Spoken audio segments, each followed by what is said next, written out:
The Security Council has failed to reach consensus on 2 humanitarian draft resolutions to date, and with Russia signalling it will not back Washington's draft, a showdown in the Council will provide further diplomatic theatre while providing zero relief to Palestinians caught up in Gaza. Делегация США старается продавить новый проект. The US delegation is now trying to put forward a new draft with politicized, inappropriate and very dubious provisions so that the US allies in the Council would find it easier to vote for the American text. The sponsors have plumped it full of a whole number of humanitarian measures that Israel could do during its ground operation. They have sought to ensure that nothing in the draft would prevent Western Jerusalem from carrying it out.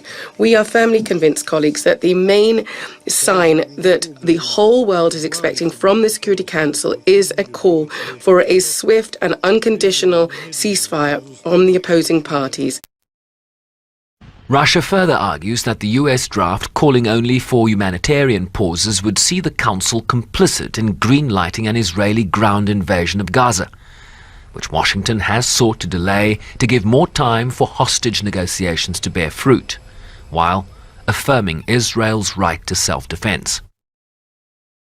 On the vital need to protect civilians. As President Biden has made clear from the outset of this crisis, while Israel has the right, indeed the obligation, to defend itself, the way it does so matters. We know Hamas does not represent the Palestinian people, and Palestinian civilians are not to blame for the carnage committed by Hamas. Palestinian civilians must be protected. That means Hamas must cease using them as human shields. It's hard to think of an act of greater cynicism. It means Israel must take all possible precautions to avoid harm to civilians.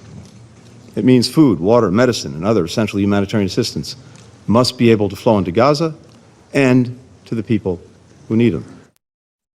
This independent expert asked if there were any lessons to be learned by Israel from the US response to the attacks on 9/11 that led to it invading Iraq based on incorrect intelligence and then later Afghanistan.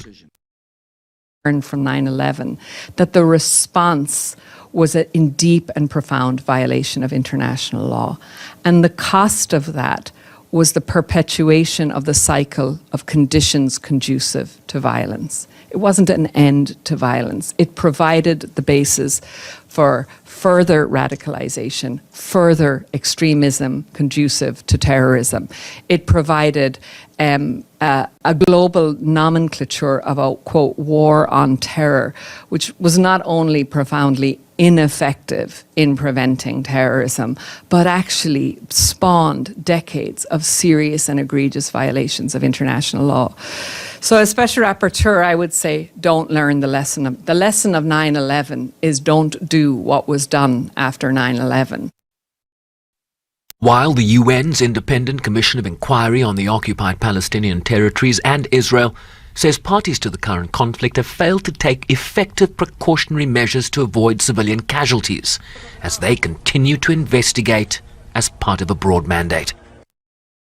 Are in a position to examine issues such as the right of defense, and as we see played out here, it's much more retaliation and revenge, but what is the end goal? What can they seek to achieve by this? But the principal point we made is that there are clear indications that international crimes have been committed. So accordingly, in line with our mandate, we began collecting evidence of war crimes committed by Hamas and other Palestinian armed groups and by Israeli security forces. To understand how international law can be observed in the current circumstances. When we look at the extent of the destruction and the toll of civilian casualties, is it possible to conduct the kind of military operation that Israel is conducting in Gaza and still comply with international law? That is a live question. We don't have conclusions. We need to investigate.